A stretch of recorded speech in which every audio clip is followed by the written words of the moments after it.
What is going on, everybody? Welcome back to GTA Online, and well, as y'all know, it is time trial reset day, bringing us another chance to get an easy 200k. I also want to mention to stay tuned for the House Special Works time trial later on today. Now, I know this week is kind of underwhelming with the overall event, for that matter, with double money and pretty much all of it. I think a lot of people are kind of upset about it, which I really don't blame you, but at least we could do the time trials and get ourselves another easy 200k. So for me, I ran the Body 801, which this bike has kind of been blowing my mind a little bit when I've been testing it out. I really did not think this bike was actually this good, and I wanted to mainly use it because this thing is insanely cheap.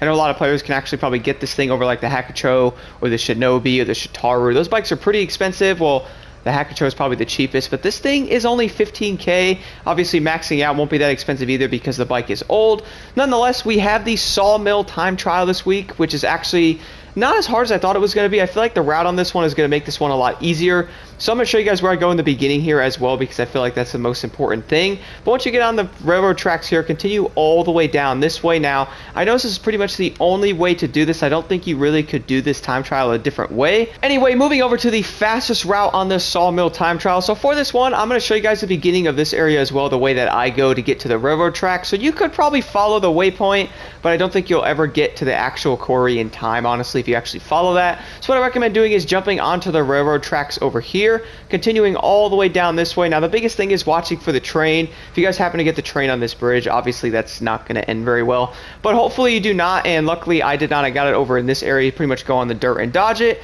and then jump onto the track. Now, for me, I was trying to balance the body on the railroad track, which was actually doing really well, and I was getting a lot of speed doing it that way. I think it was doing like 110 or so. The hardest part is actually balancing it on there, but once you do that, you'll probably get a good burst of speed, and luckily in the dirt, it's not too slow. Once you guys come up to this area though, by pretty much over by this trailer park, and then we have the bridge here, and then obviously the cocaine lockup there. You guys are gonna want to jump onto the bridge in this area. I think this is gonna be your best bet. So jump off the dirt area here. There's gonna be rocks over here as well, and I almost hit those a few times, and I noticed the biggest thing over here is when you guys try to jump onto the road, sometimes the cars coming this way will like turn into you, and I really don't know why that is. I think they just want to run you over, but pretty much just jump onto the road there and continue all the way down the street. Now, I was wheeling over here with the body a good amount as well, and it was doing a really good job there, keeping it over and around 120 for that matter.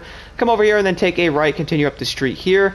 Now, the biggest tip I give for this area right over here by pretty much where the darts are is watching out for the cars that randomly like turning out without even looking at all. We all know the turn signals don't work on the vehicles, but apparently neither do the pedestrians actually looking where they're going. They'll literally turn onto the street. If you guys are going full speed over here, they will not hesitate to plot in front of you or, well, pull on you for that matter. So watch out for that and just continue this way here and all the way up the road till you guys come up to the quarry. Take a left there, and then you guys should be good to go into where the time trial is. I actually managed to get like 15 seconds to spare on this one with the body first try. I also want to throw this in here as well, just in case you guys might have been wondering where to go in the beginning of this time trial to get to the railroad tracks the easiest way. So all you have to do when starting off is continue straight here and take a left. Then you guys will see like a little opening by this wall here, by this bush. Continue up here. Watch out for that rock there. Then all you have to do is jump onto the railroad tracks and you are good to go. Anyway, here's the time trial.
And then for the RC Bandito time trial this week, we have the Vespucci Beach.